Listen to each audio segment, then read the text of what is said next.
نحمده ونصلي على رسوله الكريم أما بعد فقد قال الله تعالى في القرآن الكريم وفي القرآن المجيد أعوذ بالله من الشيطان الرجيم بفضل بسم الله الرحمن الرحيم قالت الأعراب آمنا قل لم تؤمنوا ولكن قولوا أسلمنا صدق الله العظيم.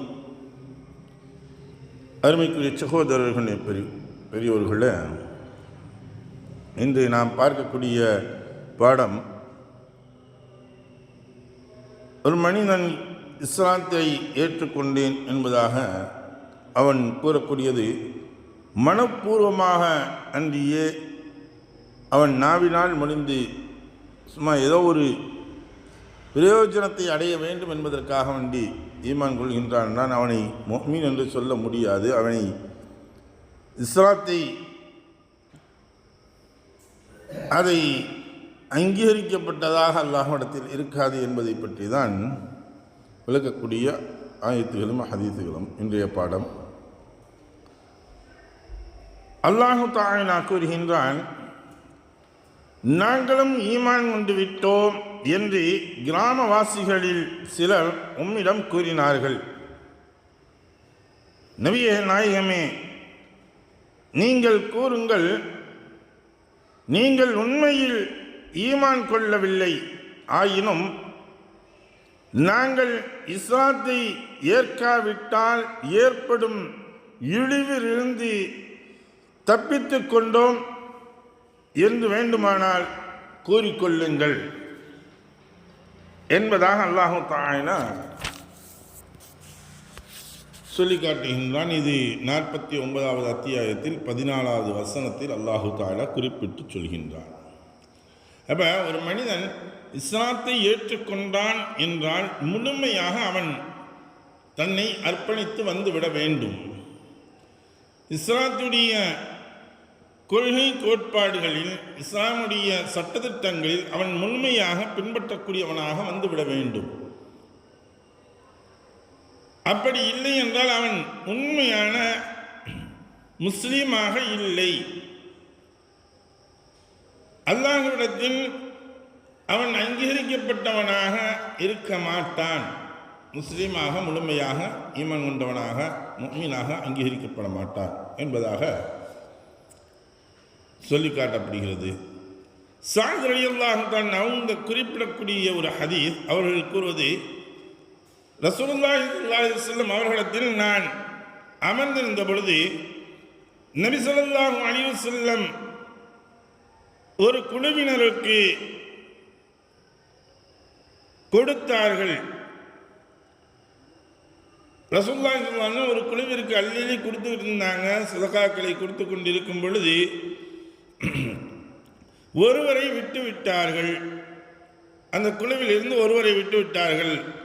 அவன் மிகவும் எனக்கு வேண்டியவராக இருந்து கொண்டிருந்தார். யார் சொல்றா? ஸஅத் ரலியல்லாஹு தஆலா அவங்க சொல்றாங்க, அவர் எனக்கு மிகவும் வேண்டியவராக இருந்தார். ஏன்னா அவரை பற்றி எனக்கு நல்ல முறையில் தெரியும், அவர் எப்படியாக வந்தவர் என்பதாக தெரியும். நல்ல முறையில் அவர் தொழுகிறாப்பில் தெரியுது, நோன்பு வைக்கிறாப்பில் எல்லாம் செய்கிறாப்பில் தெரியுது. அவர் நல்ல மனிதராக இருக்கார் அப்படின்னு நினச்சிக்கிட்டு தான் நான் என்ன செஞ்சேன், அல்லாஹ்வின் தூதரே, ஏன் அவரை விட்டு விட்டீர்கள்? அல்லாஹ் மீது ஆணையாக அவரை நான் முஃமின் என்றே கருதுகிறேன் என்பதாக ஸஅத் ரலியல்லாஹு தஆலா சொல்கிறாங்க. நான் அவரை முஃமினாத்தான் நான் கருதினேன். யாரை சொல்லலாம், அவரை விட்டீங்களே யாரை சொல்லலாம் அப்படின்னு. அதற்கு நபி ஸல்லல்லாஹு அலைஹி வஸல்லம் அவர்கள் அவரை முஸ்லீம் என்றும் சொல், அது வேண்டாம் முஸ்லீம் நீ சொல்லிக்க, முஃமின் என்பதாக சொல்லாத. சிறிது நேரம் கழிச்சதுக்கு பின்னாடி எனக்கு மௌனமாக இருந்துட்டு தொடர்ந்து நான் அவரை பற்றி அறிந்திருந்த விஷயங்களை பற்றி நான் அப்படி கொஞ்சமாக எண்ணிக்கிட்டே இருந்தேன். அப்ப என்னையும் மீறி அறியாமல் என் நாவில் வந்த பொழுது முன்பு சொன்னதை திரும்பவும் நான் சொன்னேன். அப்போ என்ன செய்கிறாங்க, சாதிர் ரலியல்லாஹு தஆலா மீண்டும் அதே போல சொல்கிறாங்க அல்லாஹ்வின் மீது, ஆனால் யார சொல்லலாம் அவரை முஃமின் தான் அப்படிங்கிறதாக.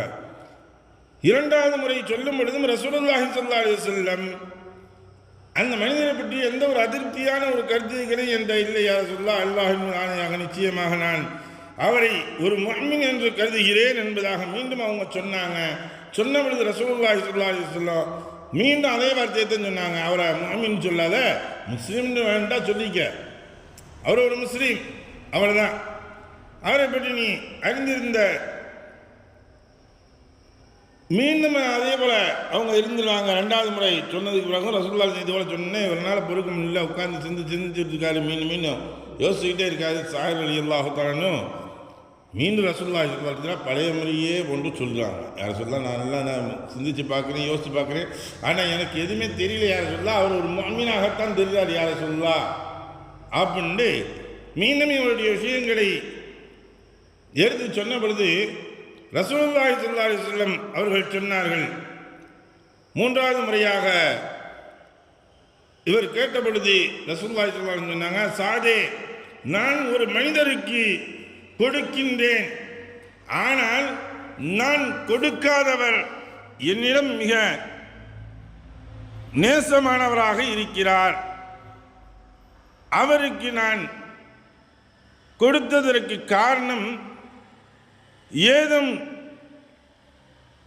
கொடுக்காதிருந்தால் குற்றம் இழைத்து அதனால் அவரை இறைவன் நரகத்தில் முகம் குப்பர தள்ளி விடுவானோ என்ற அச்சம்தான் என்றார்கள். ரசூலுல்லாஹி என்ன சொல்கிறாங்க இந்த இடத்துல, சாதனை அவர் கொடுக்கணும்னு நீங்கள் நினைக்கிறீங்க, அவர் முஃமின் இல்லை, ஒரு முஸ்லீம் தான், அவர் இஸ்லாத்தை ஏற்றுக்கொண்டார், ஒரு முஸ்லீம், ஆனால் முஃமின் முழுமையாக பின்பற்றி நடப்பவர் அல்ல.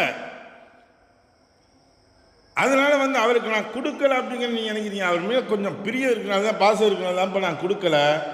நான் கொடுத்துருந்தேன் அப்படின்னா, கொடுத்திருந்து வாங்கியிருந்து இவர் உண்மையான முஃமினாக மாறவில்லை என்றால் அல்லாஹு தஆலாவிடத்தில் இவர் பெரும் ரசூலுல்லாஹி ஸல்லல்லாஹு அலைஹி வஸல்லம் அவர்களை ஏமாற்றினான் என்பதற்காக வேண்டி அவரை அல்லாஹு தஆலா தண்டிக்க ஆரம்பிச்சிருவான். நான் முஃமின் அப்படிங்கிறத சொல்லி போட்டு நினைச்சால் ரசூலுல்லாஹி ஸல்லல்லாஹு அலைஹி வஸல்லம் ஏமாற்றி இவங்க வாங்கிட்டு போயிருக்கா. இந்த மனுஷன் உண்மையான எண்ணத்தில் வாங்கலை, உண்மையாக இவன் முஃமினாக இல்லை, ஒரு நான்கிவாசி முசல்மான், பெயரளவில் இவன் முஸ்லீமாக இருந்து கொண்டிருந்தான், அவ்வளோதான். இவன் சொல்லிட்டு என்ன செஞ்சுட்டான், ரசூலுல்லாஹி ஏமாற்றிட்டான் அப்படிங்கிறது இருக்குது. ஒரு ஆளை ஏமாற்றக்கூடியது பெரும் குற்றமாக இருக்குது. அப்போ அந்த ஏமாற்றுவது ரசூலுல்லாஹி ஸல்லல்லாஹு அலைஹி வஸல்லம் ஏமாற்றிட்டான் அப்படிங்கிற லெவலில் வந்துச்சுன்னா இவன் நரகத்திற்கு நேரடியாக முகம் குப்புற தள்ளிவிடுவானோ என்பதை நான் அஞ்சுகின்றேன். ரசூலுல்லாஹி சொன்னது தான். அதனால தான் நான் என்ன செய்யலை, இவனுக்கு நான் தரவில்லை, வேற ஒன்றும் கிடையாது. எனக்கு அவருக்கும் எந்த ஒரு அவர் மீது எனக்கு வெறுப்பும் கிடையாது, அவரை பற்றி நான் எந்த ஒரு இதுவும் நினைக்கல. ஆனால் இப்படி நடந்து விடமோ எனக்குரிய ஒரு அச்சத்தின் காரணமாக நான் அவருக்கு நான் தரலப்பா, வேற ஒன்றும் கிடையாது அப்படின்னா.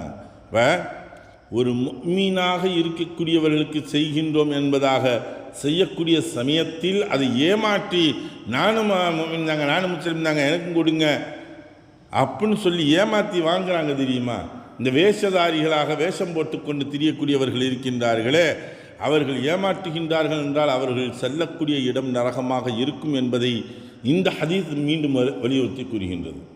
அப்போ உண்மையான முஃமினை பார்த்து, உண்மையான முஸ்லீம், உண்மையான ஈமான்தாரியை பார்த்து, அல்லாஹ்விற்கு அஞ்சி நடக்கக்கூடியவர்களை பார்த்து நாம் தான தர்மங்கள் செய்யக்கூடியது இருக்கின்றது, சாலச்சிறந்ததாக இருக்குது. அதே சமயத்தில் எல்லாத்துக்கும் நம்ம செய்வோங்க, முஸ்லீமாக இருக்கட்டும் முஃமினாக இருக்கட்டும் அதெல்லாம் இல்லைங்க, நான் முஸ்லீம்ஸே வந்தாலும் நான் அவங்களுக்கும் செய்கிறீங்க, தர்மமாக நான் செஞ்சுக்கிட்டு இருக்கீங்க, எல்லாமே மனிதர்களுக்கு எல்லாத்துக்கும் செய்வோம் அப்படின்னு நினச்சி செஞ்சாங்கன்னா அது பிரச்சனை வேறு. எல்லா பத்துக்குமே கொடுக்குறது, அதில் போய் வாங்குறதுனால தவறு கிடையாது. யாசகர்கள் வருகின்றார்கள், அவர்கள் முஸ்லீமா, இந்துவா, கிறிஸ்டினா, இல்லை சீக்கியரா, பௌத்தரா அப்படிங்கிறதெல்லாம் பார்க்குறதா இல்லை, யார் வந்தாலும் சரி தர்மம் செய்கிறாங்க. இப்படி தர்மம் செய்யக்கூடிய சமயத்தில் தவறு கிடையாது.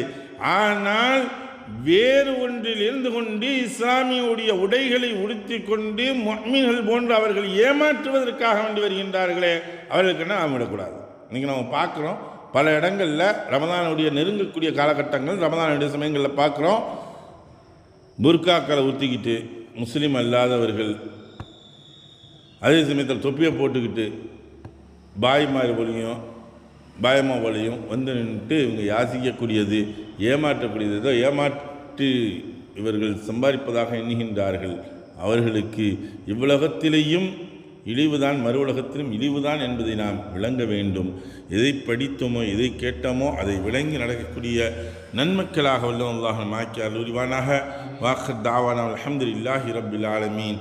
சுப்ஹானல்லாஹி பிஹம்திஹி சுப்ஹானக அல்லாஹும்ம பிஹம்திக ونشهد أن لا إله إلا أنت ونستغفرك ونتوب إليك.